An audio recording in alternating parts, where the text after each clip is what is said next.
This is the Unmind Blueprint, essentially how to do workplace wellbeing right in an industry gone wrong. And what do we mean by that? Essentially, during COVID, we had a huge focus on mental health, so awareness has gone through the roof, which is fantastic. But what's also happened is lots of people have jumped on board this train, and there's now hundreds of different offerings out there, and it's quite confusing to know which one to choose. So we know there's now been quite a lot of investment into mental health. So 80% of organisations have some sort of corporate wellness offering. But what we also know is not all of these are science-backed. So if you look specifically at mental health apps on the App Store, of which there's 25,000, only 5% of these can really say they are science-backed. So what we're seeing is a lot of offerings out there and a lot of take-up of these offerings, but actually we're not really then seeing the impact because they're not based on the evidence. The good news is there's heaps and heaps of legislation and guidelines out there that can really help you to understand the details of the things that you need to do in your organisation to improve workplace wellbeing. Some of these are local guidelines, national, international, and they give really clear focus of what to look at. The downside is there's so many of them, and there's not one that really captures everything. So they're really good, they're really detailed, but there's always some sort of elements that you think, I wish we could bring those in from other places. So it can be really hard for an organisation to navigate. So we searched high and low for a model that we really liked, that covered our whole Unmind offering, and we just couldn't find one that really hit the nail on the head. So what we decided to do is just develop our own. And to do that, we brought together scientists, leaders, subject matter experts, organisational psychologists, clinical psychologists, and we did some literature searching. We looked at lots and lots of meta-analyses, lots of data points, lots of studies, lots of guidelines, legislation. And we really crunched all that data together to come up with a really comprehensive list of factors that improve well-being. And that can be, if something's present, it could be to the detriment of our well-being, for example, harassment or bullying. But it can also be things that can improve our well-being. So things like growth and fulfillment. A presence of those things can help us flourish and thrive. And that really fits with the Unmind offering, where we're looking not just at being reactive to problems, but also looking at preventative and proactive care. So it was blood, sweat and tears, it felt like, and a labour of love for our team, but we were proud to get there in the end. So we've got this list of comprehensive factors which can also interplay together, and also then the evidence-based interventions from that. So it's importantly not just helping us understand all of these factors that can influence our workplace well-being, but also what we then do about it, which can also be quite complex. Now, because there's so many different factors, we really wanted to simplify it for organisations so they can really navigate this a bit better. So these are the different layers. So we have I, so that's the person's well-being you're trying to influence. We, that's the team they sit within. All, that's the organisation they sit within. And then we've got rules and legislation within a wider system of the world. So looking at each one in turn. So the first one, individual. So this divides into kind of 5 main categories. So demographics and life circumstance, things like our age, socioeconomic status. Lifestyle behaviours, this would capture things like healthy eating, whether you do exercise, alcohol use. Physical health, mental health, fulfillment and growth, because we know that sense of achievement and purpose is really important. So each one of these categories breaks down in many, many factors which we can measure, and we help the individual to then understand these factors and direct them to which ones to focus on, depending on their need. So some examples of interventions would be these ones. So making sure we have proactive and preventative care, as well as reactive care. Raising awareness if people are higher risk. So we know through particular demographics, some people will be at more risk of developing things like depression or anxiety. And as a result of that, we are then able to target those interventions to those specific groups or specific needs. We can also signpost to mental health services for when people need them most. So these are just 3 examples of the interventions that we might recommend depending on what we've found when we've measured these individual factors. The next level is interpersonal, so that's we. So essentially that's our team, our colleagues, perhaps champions around us.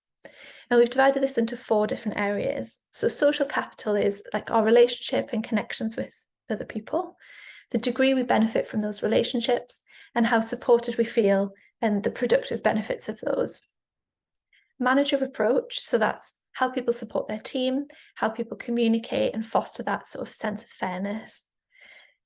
Harmful behaviour, so that's things like discrimination, harassment, lack of respect. And then team climate, that's your communication, your collaboration, your psychological safety.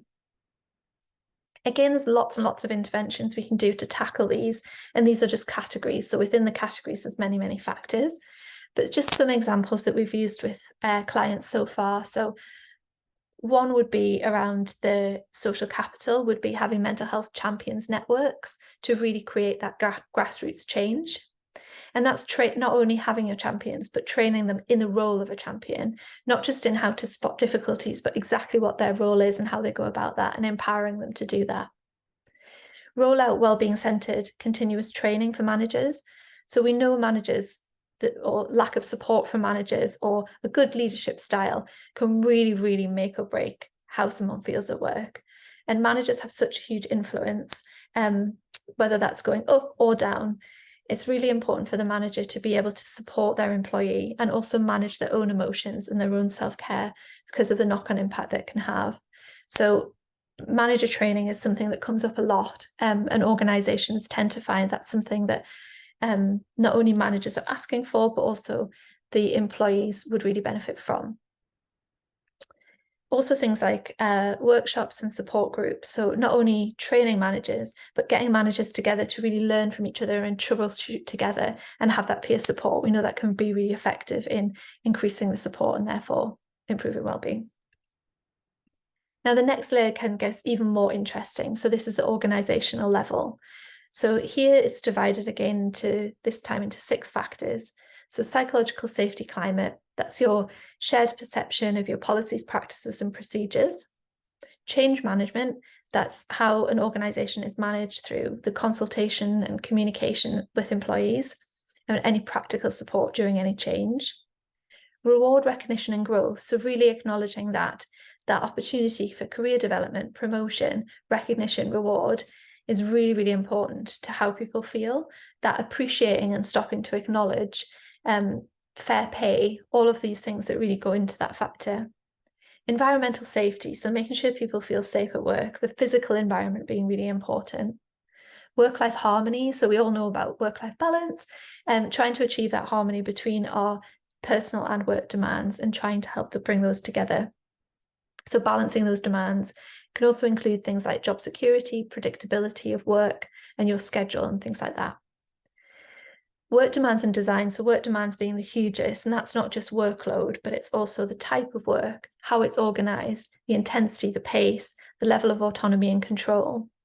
All of these things are just so, so crucial to workplace wellbeing. So it's the idea that you could have the individual doing everything possible to help their own well-being. They're using all of the support available, they're doing all of the right things. But if they have a toxic manager, it's going to be a problem. If they have a toxic organization, that's going to be a problem. So really making sure it's not just the people that you surround yourself with and your managers and supporting the individual, but it's also these structural and process things which really talks to the environment. So the idea being you can give people all of the mindfulness apps in the world, but if they're in a toxic environment, nothing's going to change. So you really need to address these 3 layers. And this is the one that's sort of addressed the least, but there is a lot of evidence out there to say it's important. The other 2 layers are legislation and standards. So it's just being aware of these in terms of non-government, intergovernment, and professional bodies. The organisation getting familiar with these, potentially people can get together and influence these as well for the better. But really the key is just being aware of them and signposting to things in the community as well for your employees. Then we've got the world and wider system. And for this one, the organisation can potentially have influence here. You could become a B Corp. You could work to fight climate change. You can do lots of sort of initiatives around community action and things like that. But what's also really important is just to recognise within the organisation that we sit within this wider context. So the economy, the environment, the culture, the politics, they're all going to affect people's well-being. So even if you're looking after the individual, the team, and your organization, it's just really acknowledging and calling out these things. So in a situation like we're in now with so much crises, it can be really, really validating for employees that we just call that out and we name that for what it is, rather than trying to kind of do all of these things to help when there is this huge reality there as well. So in a nutshell, that's what the blueprint is. It's what we're doing at Unmind is measuring all of these factors, helping the organization really understand their needs and which of those factors are most important and where their problems lie, where their needs are, and then working out from that, using the evidence-based framework, which interventions we then want to use to intervene. And then the important thing being that we then remeasure that and start the cycle again. So the aim is we're trying to help organizations improve well-being and move all of their employees, meet them where they're at, and then move them on the journey towards flourishing and thriving at work. So that's it in a nutshell. If you want to find any more about the blueprint, download our toolkit and feel free to get in touch with any questions to me or anyone at Unmind. Thanks for listening.